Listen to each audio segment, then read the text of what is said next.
from Axiom Space Mission Control in Houston, Texas, I'm Sonia Gavan-Carmaquet. Today is Flight Day 5 for the Ax-2 crew currently on board the International Space Station. Axiom Mission 2 is the second in a series of flights that enable access to low Earth orbit for individuals, institutions, industries, and nations around the world. The Ax-2 mission is led by Commander Peggy Whitson. She's joined by pilot John Schaffner and Saudi national astronauts Ali Al-Karni and Rayana Barnawi. Speaking of Rayana and Ali, they both sent down pictures from the space station. This first one is of Rayana showing off her grandmother's earrings as she floats right outside her sleeping quarters. And here's a great shot of Ali from inside the cupola, which are the windows to the world, a place where astronauts frequently go to capture images of the Earth. The Ax-2 crew had a busy day today executing payload operations and outreach engagements. Peggy continued her work on cancer in low Earth orbit operations. John worked on the biodata ultrasound and biodata NIRS payloads. Rayana spent most of the day using the Life Sciences glove box to conduct RNA response time course seeding and stellar stem cells transfection operations. Ali worked on biodata EEG measurements and stellar stem cells. He also installed the NanoRex mainframe alpha module. As Rayana continued her critical work in the Life Sciences glove box, Peggy, John, and Ali participated in an outreach event with local students hosted by Space Center Houston. Here are some highlights from that event. We are really interested in hearing all your questions, so please, let's start. Let's get going.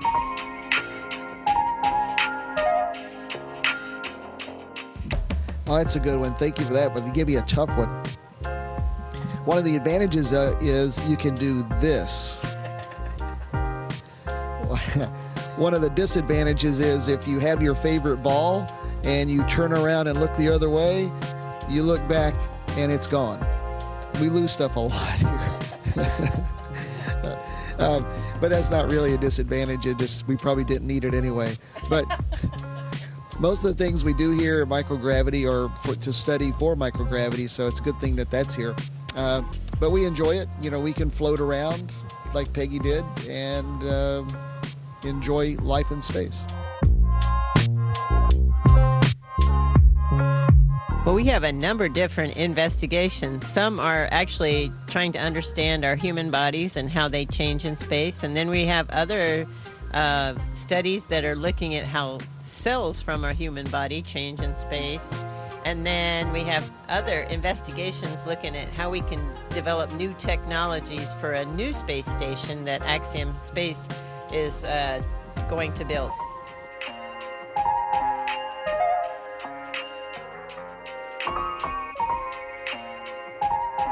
Hey Mackenzie, thank you for the question. Yes, as a matter of fact, I saw my hometown the first night we arrived to the International Space Station.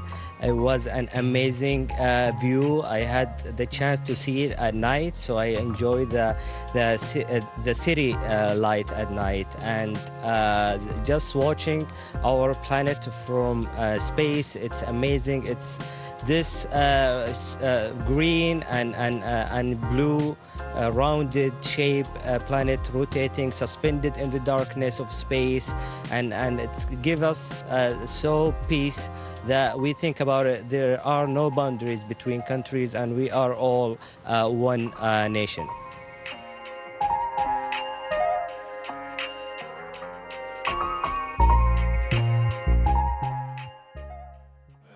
As the Ax-2 crew continues their work on the orbiting laboratory, their health is closely monitored. Today we're joined by mission flight surgeon Michelle Hong. Michelle, you've been with this crew since the beginning. You went through quarantine with them. Now they're on mission. How are they doing up there, and how is the mission unfolding for them? Well, I'm happy to report they're doing phenomenally. It's like watching them get so quickly adapted has been really a joy.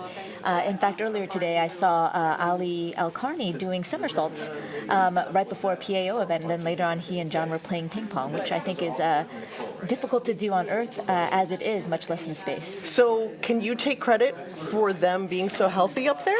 I wish I could say it's something that I did, but really I just think that they are adapting so well. Okay, tell me about the role of the Axiom Space medical crew. What do you guys do? What are you tasked with? before, during, and after the mission?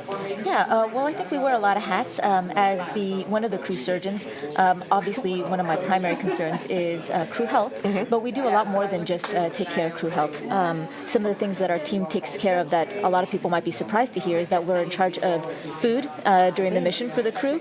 We also do pre-flight, in-flight, and post-flight nutrition, fitness. Some of our team members are involved in company-wide debriefs after the mission so that we can continually improve, and we're involved in launch and landing ops. So there's a lot of different things that we kind of dabble in. Do you do that work on mission here in this room? Some of that work we do out in the field. We also help train crews, so sometimes when they're traveling, if they're doing any hazardous activities or it's medically related training, we'll be accompanying them. But a lot of while they're in orbit, we perform a lot of our duties here. And we actually, as a medical department, we actually have 2 console seats here. So the first one is the Axiom medical engineer, which is staffed by our biomedical engineers, and the other one is staffed by our flight surgeons, and it's called the Axiom medical officer position. Is this a unique department? I know Axiom Space is a unique company, but having this medical crew so integrated into the mission, is that unique? I think it's unique. Axiom, and just like many other space organizations, tends to be a predominantly engineer-driven organization. And so to have a company that supports medical and finds value in our expertise is very refreshing. And then on top of that, we have a wide range of experience that we bring to the table that I think a lot of companies would love to have had. Can you give me an example of what that would be? Sure. So for one thing, we have a relatively large team of flight surgeons. For a private space company, we have 4 board-certified flight surgeons in aerospace medicine. I would like to think that's the most in any commercial space entity right now.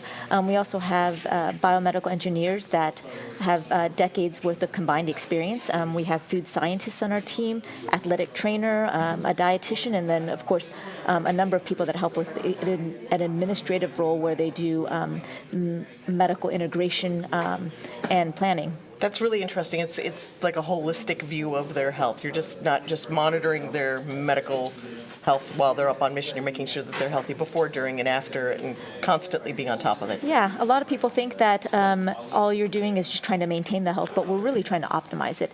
And on top of that, we're flying a different population. When you look at NASA, traditional NASA astronauts, they're very heavily screened. But right now, we're trying to fly anybody. And so we're trying to get everybody up to a certain level where they can be flying safely and enjoying the most time that they can while they're up there. So as these folks come back, where will you be, and what do they get to look forward to with your team? I fortunately get to be on the recovery ship when they come back. That's exciting. It is exciting. And I'm there when they open the hatch. I'm one of the first faces they see. And then we check them out medically and bring them back, get them some family time and some rest time, and then we help them readapt to gravity. How long does that take? It's different for everybody. For these short duration missions, I would say most people do really well by 2 or 3 days. We don't let them drive until at least 7 days out, and they have to be medically cleared. Even if we did nothing for these short duration missions, most people, if they didn't work out or do anything else, they would probably be back to their pre-mission self within 30 days. Really? Yep.